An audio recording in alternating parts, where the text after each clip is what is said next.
কিটা লিখছে রে দেখেন। আচ্ছা আলহামদুলিল্লাহ বলেন। উনি আমাকে সালাম দিছে। জানাজার পরে মোনাজাত হয়, এখন কিছু মৌলবী বলেছে, এই মৌলবীরা বলতেছে এরপরে নাকি দোয়া করা যাবে না, বিষয় লেছি। কথা বলে না কেন? কি হয়ে গেছে না? কারণ রসুলকে সর্বোচ্চ মর্যাদা দিয়ে ভালোবাসা হচ্ছে ইমানদারের কাজ। আর রসুলকে ছোট করা, আমার মতো বলা, রসুল এটা করে ছোট করেছে, সাধারণ মানুষের সাথে কম্পেয়ার করা, এটা হলো মুনাফিকের কাজ। নাউজুবিল্লাহ বলেন। এটা আমার কথা নয়, রসুল বলেছেন আজ থেকে ১৫০০ বছর আগে, believers love the profit, hypocrites don't love the profit. রসুল বলেছেন ইমানদাররা আমি রসুলকে ভালোবাসবে, মুনাফিকরা আমি রসুলকে ভালোবাসবে না। আর আল্লাহ কি বলেছেন? ইন্নাল মুনাফিকিনা ফি দারকিল আসফালি মিনান নার। আল্লাহ বলেছেন the hypocrites will be in the lowest place of hell. আল্লাহ বলেছেন মুনাফিকরা থাকবে জাহান্নামের একেবারে সর্বনিম্ন জায়গায়। জোরে কর নাউজুবিল্লাহ। তাহলে আমরা রসুলকে হৃদয় দিয়ে ভালোবাসবো, সবকিছুর চাইতে বেশি ভালোবাসবো, তাহলে আমরা ইমানদার। ঠিক কিনা বলেন? আল্লাহ আমাদেরকে ভালোবাসার তৌফিক দান করুক, সকল বলেন আমিন। আমাদের বাঁচতে হলে, বাঁচাতে হলে কিছু কাজ করতে হবে। এর মধ্যে প্রথম হলো ঈমান, এরপর হলো আমল। আমলের মধ্যে এদিকে তাকান, আমলের মধ্যে সবচেয়ে মজার খবর হলো, সম্মানিত উপস্থিতি, আল্লাহ রসুল বলে দিয়েছেন, বন্ধু আমার নবী, আপনার নবী, দু জাহানের বাদশা নবী, রাহমাতাল লিল আলামিন নবী, সিরাজুম মুনীর নবী, নূরুন আলা নূর নবীজি, তিনি বন্ধু বলে দিয়েছেন যে তোমরা দুই শ্রেণীর মানুষের সাথে কম্পিটিশন করো। কয় শ্রেণীর? দুই শ্রেণীর মানুষের সাথে তোমরা কম্পিটিশন করো। রসুল গো, এই দুই শ্রেণীর মানুষকে আমার রসুল বলেছেন, এই দুই শ্রেণীর মানুষের মধ্যে এক শ্রেণীর মানুষ হলো যারা সত্য ন্যায়ের পথে থেকে শিক্ষা অর্জন করেছে, এডুকেটেড পারসন হয়েছে, যারা সঠিক শিক্ষা অর্জন করে এই শিক্ষা অনুযায়ী সে ফয়সালা দেয়, তোমরা তার সাথে তোমরা কম্পিটিশন করো। এখন সুশিক্ষিত মানুষের সাথে মানুষের কোনো কম্পিটিশন নাই। মানুষের কম্পিটিশন উল্টো দেখে, একজনের ছেলে যদি যায় বন্ধু লন্ডনে, আরেকজনের ছেলে যাবে আমেরিকা, এই কম্পিটিশন। একজনের ছেলে যদি যায় আমেরিকাতে, আরেকজনের ছেলে পাঠাবে বন্ধু অস্ট্রেলিয়ায়। ঠিক কিনা বলে? একজন যদি দোতলা বাড়ি করে, আরেকজন পাঁচতলা, এই ধরনের। একজন যদি বন্ধু, একজন যদি ৫০,০০০ টাকা দিয়ে একটা কোরবানির গরু কিনে, মা তাকে রিফ্লেজিং এর জন্য সে কিনবে কমপক্ষে ১ থেকে ১.৫ লাখ টাকা দিয়ে। ঠিক কিনা বলে? এই কম্পিটিশন করা যাবে না। আমার রাসূল বলেছেন বন্ধু, এরপরে আরেকটা কম্পিটিশন হলো রে, তোমাদের মধ্যে যারা দানবীর আছে, কি আছে? তোমাদের মধ্যে যারা দানবীর আছে, তোমরা দানবীরদের সাথে কম্পিটিশন করো। একজন মানুষ হালাল পথে উপার্জন করছে, একজন মানুষ পবিত্র পথে উপার্জন করছে, এবং পবিত্র পথে উপার্জিত অর্থ দিয়ে ও বন্ধু সে মসজিদের দিকে দান করছে, মাদ্রাসার দিকে দান করছে, এতিম অনাথকে দান করছে, রাস্তার জন উন্নয়নমূলক জনকল্যাণমূলক রাস্তার কাজে কাজে, বাড়ির আঙ্গিনায় বন্ধু জনগণের কল্যাণের জন্য তার অর্থ ব্যয় করে দিচ্ছে। আমার রাসূল বলেছেন তোমরা ওই সমস্ত মানুষগুলোর সাথে কম্পিটিশন করো। এখন তো সত্যিকারের দানবীরের সাথে কোনো কম্পিটিশন নাই। রাগ দিয়ে গেছে না বল? হাদিস শরীফ তো। এবার কোরআন কি বলে জানেন? কারণ আপনারা সন্দেহ করতে পারেন, আমি আসার সময় বন্ধু নিয়ে এসেছি। কোরআন কি বলে বন্ধু একটু গভীর ভাবে খেয়াল করবেন। আমি একটু তেলাওয়াত করি আপনাদের সামনে রে। আল্লাহ শুধু হাদিস বলেনি, কোরআনও বলেছেন। বিসমিল্লাহির রহমানির রহিম। আল্লাহু আকবার তো মজা হয় নাই। লবণে খাবার না দিলে খাইতে পারবেন নি? কেন? স্বাদ লাগবে না। থ্যাংক ইউ, একদম সঠিক উত্তর। লবণে খাবার না দিলে যেমনি খাবার স্বাদ হয় না, স্বাদ না লাগলে যেমনি খাওয়া যায় না, ঠিক তেমনি ভাবে ইবাদতের আগে আপনাকে প্রেম করতে হবে। খাবারের স্বাদ বাড়ায় লবণে, ইবাদতের স্বাদ বাড়ায় আল্লাহ রাসূলের প্রেমে। ঠিক কিনা বলেন? কত সুন্দর করে বিসমিল্লাহ পড়ছে, আল্লাহু আকবার কয় না। যেই ব্যক্তি পবিত্র কাজের আগে, প্রত্যেকটা পবিত্র কাজের আগে বিসমিল্লাহ শরীফ পড়বে, কি করবে? তার জন্য জান্নাতের মধ্যে 4টা নহর বরাদ্দ থাকবে। কয়টা? শুধুমাত্র বিসমিল্লাহ। আমি যদি বিসমিল্লাহ শরীফের বরকত নিয়ে ওয়াজ করি, আপনি পাগল হয়ে যাবেন, বলে আমরা কোথায় আছি, আল্লাহর নিয়ামত কি এত মধুর।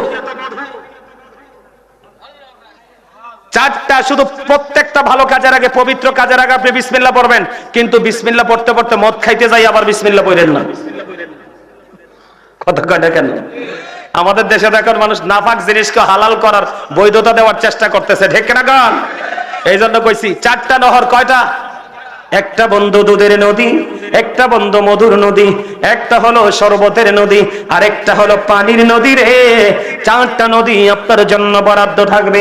আজকের পর থেকে প্রত্যেকটা ভালো কাজের আগে, পবিত্র কাজের আগে বিসমিল্লাহ পড়ে শুরু করবেন। কাজেরও বরকত হবে এবং আপনার জন্য জান্নাতের মধ্যে 4টা নহর বরাদ্দ থাকবে। আপনার যেটা মন চায় সেটাই বন্ধু খাবেন গো, কিন্তু আপনার মধ্যে কোন ধরনের প্রস্রাব এবং পায়খানা হবে না, ঢেকুরের সাথে ফিনিশ হয়ে যাবে।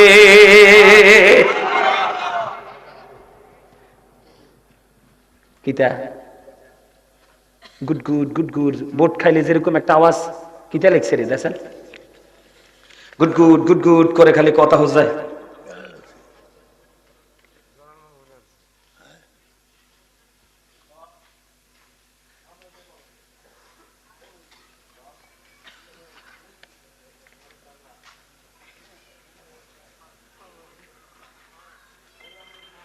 আচ্ছা আলহামদুলিল্লাহ বলেন। উনি আমাকে সালাম দিছে, ওনার নাম বলে নাই, উনি বলেছেন আসসালামু আলাইকুম। আপনারা সবাই বলেন ওয়ালাইকুম আসসালাম।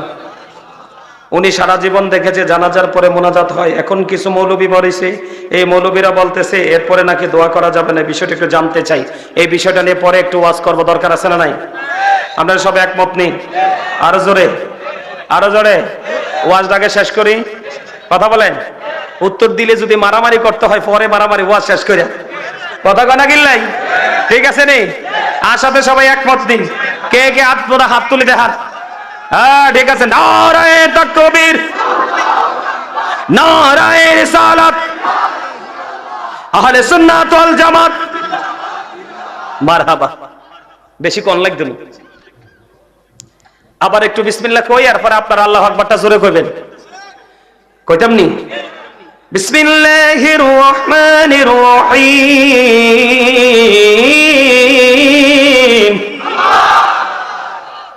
85% আইছে, আরো 15% বাকি। আল্লাহ কি বলেছেন বন্ধু? আল্লাযীনা ইউমিনুনা বিল গায়বি ওয়া ইউকিমুনাস সালাতা ওয়া মিম্মা রাযাকনাহুম ইউনফিকুন। আল্লাহ রাব্বুল আলামিন বলেছে বন্ধু সাবধানে ওরাই, খেয়াল করেন, খেয়াল করেন, সাবধানে ওরাই যারা বন্ধু বিশ্বাসী। কে? যারা ঈমান। সাবধানী কারা? ও বন্ধু যারা বিশ্বাস করে, সালাত কায়েম করে, এবং আল্লাহ রাব্বুল আলামিন বলেছে আল্লাহ যে সম্পদ দিয়েছে এই সম্পদ থেকে যারা আল্লাহর সন্তুষ্টির জন্য দান করে। সুবহানাল্লাহ কোন? কে কইছে? সূরা বাকারা। তাহলে দানের কথা আসেনি? শুধু কি নামাজ পড়লে হইব? নামাজ পড়ার জায়গা তৈরি করতে হবে না? কথা কয় না কেন? ঈমানও লাগবে, নামাজও লাগবে, দানও করা লাগবে। ও বন্ধু কেমন করে দান করবেন? আমার দিকে তাকান। আল্লাহ রাসূল এক অসুস্থ সাহাবীকে দেখতে গেলেন। সাহাবীকে যখন দেখতে গেলেন, ওই সাহাবী রাসূলকে দেখে বন্ধু পাগল হয়ে গেলেন। ইয়া রাসূলুল্লাহ, ইয়া হাবিবাল্লাহ, নবী, নবী গো, আমার যে সম্পদ আছে আমি সবগুলো আল্লাহর সন্তুষ্টির জন্য কুরবানি করে দিব, দান করে দিব। আমার রাসূল বললেন না না না না না না, দান করার কোনো প্রয়োজন নেই রে, দান করার কোনো প্রয়োজন নেই। এবার রাসূলকে বললেন ইয়া রাসূলুল্লাহ, তাহলে আমি 2 ভাগ দান করে দিব। কয় ভাগ? পুরোটা যদি কি নয়, 2 ভাগের 1 অংশ, ঠিক কেন বলে? 2 ভাগের 1 অংশ আমি দান করে দিব। রাসূল বললেন না না না, খেয়াল করেন। প্রথম বললেন সবগুলো, রাসূল বললেন না। এরপরে বললেন অর্ধাংশ দান করে দিব, রাসূল বললেন না। এরপরে বললেন ইয়া রাসূলুল্লাহ, তাহলে আমি 1/3 দান করে দিব। তার মানে 3 ভাগের 1 ভাগ আমি দান করে দিব গো। আমার রাসূল বললেন হ্যাঁ, এটা তুমি করতে পারো। পুরোটা না, অর্ধেকটাও না, 3 ভাগের 1 ভাগ বলাতে রাসূল বলেন হ্যাঁ তুমি এটা করতে পারো। তার মানে এখানে কারণটা কি? এখানে রহস্য আছে না একটা? বন্ধুরে আমার, ও উজিরপুরের আমার ভাই, আমার বাবা গো, হৃদয়ের জানালা খুলে তোমরা সবাই মিলে শোনো, আমি আমার পর্দার অন্তরালে আমার মা, আমার বোনেরা যারা আছেন গো, সবাইকে বলতে চাই, সবাই হৃদয়ে খুলে শোনেন। আমার রাসূল প্রথমবারও না করলেন, দ্বিতীয়বারও না করলেন। কেন না করলেন? কারণ আপনি সব সম্পদ যদি দান করে যান, ও বন্ধু, আপনি যদি সকল সম্পত্তি দান করে দেন, আপনার সন্তান কি হয়ে যাবে? মিসকিন হয়ে যাবে। কথা বলেন না কেন? কি হয়ে যাবে? ও বন্ধু, যার অল্প পরিমাণ সম্পদ আছে সে হলো ফকির, যার একেবারে সম্পদ নাই সে হলো মিসকিন। আপনি যদি সব দান করে দেন, আপনার সন্তান মিসকিন হয়ে যাবে। আপনার ইন্তেকালের পরে মানুষের কাছে হাত পেতে ভিক্ষা করে করে বন্ধু বাঁচতে হবে। এই জন্য রাসূল বলেছেন, তুমি 3 ভাগের 1 অংশ দান করতে পারো, কারণ যেগুলো তুমি দান করবে এগুলো হলো তোমার সম্পদ।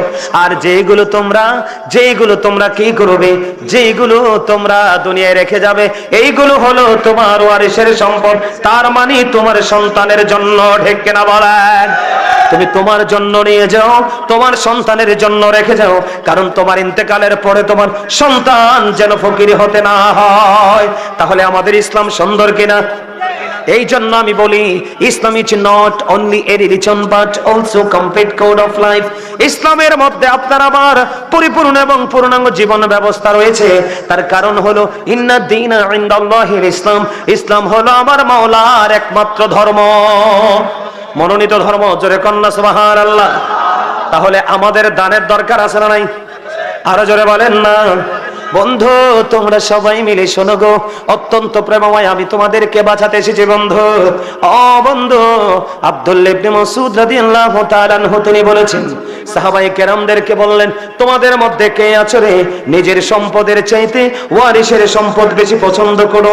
এবার সাহাবায়ে কেরাম উত্তর দিলেন, ইয়া রাসূলুল্লাহ, ইয়া হাবিবাল্লাহ, নবী গো, আমাদের মধ্যে এমন কেউ নাই গো যে নিজের সম্পদের চাইতে ওয়ারিসের সম্পদ বেশি পছন্দ করে।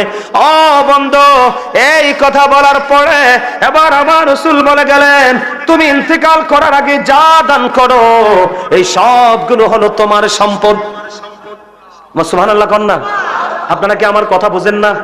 তার মানে আপনি, আমি, আমরা সবাই মরার আগে, ইন্তেকাল করার আগে, মৃত্যুবরণ করার আগে আল্লাহর সন্তুষ্টির জন্য যা দান করব এগুলো সব হলো বন্ধু আপনার আমার নিজের একক সম্পদ। আর দুনিয়ার বুকে যা রেখে যাব এগুলো হলো বন্ধু ওয়ারিসের সম্পদ। এটা বুখারী এবং মুসলিম শরীফের হাদিস বন্ধু। আমার দিকে তাকান। এই জন্য রাসূল বললেন, আমি আপনাদেরকে আরো ভেঙে দেই। বন্ধুরে আমার, আপনারা যারা আছেন, আমরা যারা আছি, আমাদের পূর্বপুরুষ যারা চলে গেছে, দাদা যারা চলে গেছে, অনেক সম্পত্তি রেখে গেছে। দাদাকে কবর থেকে আইসা ভাগ বসাইতে পারছেনি, কিন্তু সম্পদ কার? দাদার কষ্টের অর্জিত সম্পদ, দাদুর বাপের বাড়ির সম্পদ ছেলে এবং ছেলের বউর জন্য রেখে গেছে। আপনার আমার বাবা মা আপনার আমার জন্য রেখে গেছে। এইগুলো কিন্তু তারা কবর থেকে এসে নিতে পারে না। এই জন্য রাসূল বলেছে, উম্মত, তোমরা ইন্তেকাল করার আগে আল্লাহর সন্তোষের জন্য কুরবানি করে যাও, খরচ করে যাও রে। কারণ তোমার ইন্তেকালের পরে তোমার আওলাদ তোমার জন্য দান করতেও পারে, আবার নাও করতে পারে। ঠিক না বে ঠিক? আরো জোরে। এই দানের দরকার আছে না নাই? এই মাহফিলে কি তাবারুক আছে? মাহফিলে কি তাবারুক আছে? ওমা, মাহফিলে তাবারুক নাই, এরপরও এত উপস্থিতি। মাশাআল্লাহ মাশাআল্লাহ। আপনাদের ইমাম তো চাঙ্গা। আচ্ছা, আপনি লিখে রাখেন, আমি পরে ঘোষণা দিব। মনু, ওই যে খাতা লিখে রাখেন। হ্যাঁ, মারহাবা কর না। আরে এবার মসজিদে 5,000 টাকা দিব কইছে। ওমা শব্দ উঠে যাইতেছে আস্তে আস্তে করে। এই, আপনাদেরকে বলছিলাম নি আপনারা সামনে আইয়েন, কথা বলেন, বলছিলাম নি? আইছেন না কিন্তু, কয়েকজন আইছেন। এই যে দেখছেন নি পিছনে লোকটি দাঁড়ায় রয়েছে, এরা বসার জায়গা পায় না। এই সামনে আসেন, এই সামনে আসেন, সবাই সামনে আসেন, আমার কাছে আসেন, আসেন আসেন, সবাই সামনে আসেন। ইয়া রাসূলুল্লাহ, ইয়া হাবিবাল্লাহ, ইয়া রাসূলুল্লাহ। ওমা সুন্দর করে আইয়েন না তাড়াতাড়ি। ইয়া রাসূলুল্লাহ, ইয়া হাবিবাল্লাহ, আমার মতের নিদান কালে আসিও নবী গো আমার শিয়রে, দেখিব আপনাকে আপন নজরে। ইয়া রাসূলুল্লাহ লা ইয়া রাসূলুল্লাহ আসসালাতু ওয়াসসালামু আলাইকা ইয়া রাসূলুল্লাহ। জোরে জোরে বলেন আল্লাহ। জানাজার পরে মোনাজাত করা যাবে কিনা? এখন অনেকেই বলে মোনাজাত করা যাবে না। জানাজার পরে মোনাজাত করতে পারবেন। যে বলবে জানাজা করা পরে মোনাজাত করা যাবে না, তাকে বলবেন কোন কিতাবে কত নম্বর খণ্ড কত নম্বর হাদিসে আছে যে যাবে না, শুধু এটা দেখাতে বলবেন, পারবে না।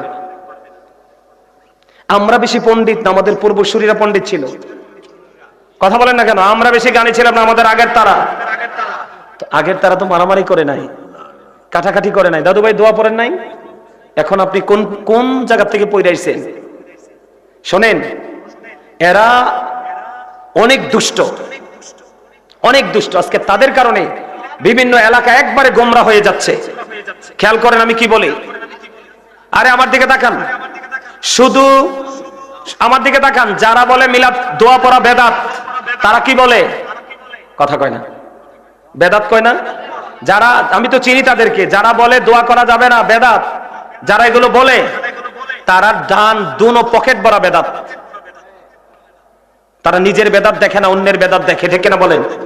দোয়া করলে তোমার সমস্যা কি? বলবে সৌদি আরবে করে না, আমরা করবো কেন? এই বেটা, সৌদি আরব তো সিনেমা হল খুলছে, সিনেমা কি জায়েজ? সৌদি আরব তো মদের আসর, মদ খাওয়ার ভিআইপি পরিবেশ তৈরি করেছে। আমি হজ করতে গিয়ে দেখে আসছি, নিজের চোখে দেখে আসছি। ওটা কি জায়েজ? তুমি সৌদি আরব কি কম তুলনা করো কেন?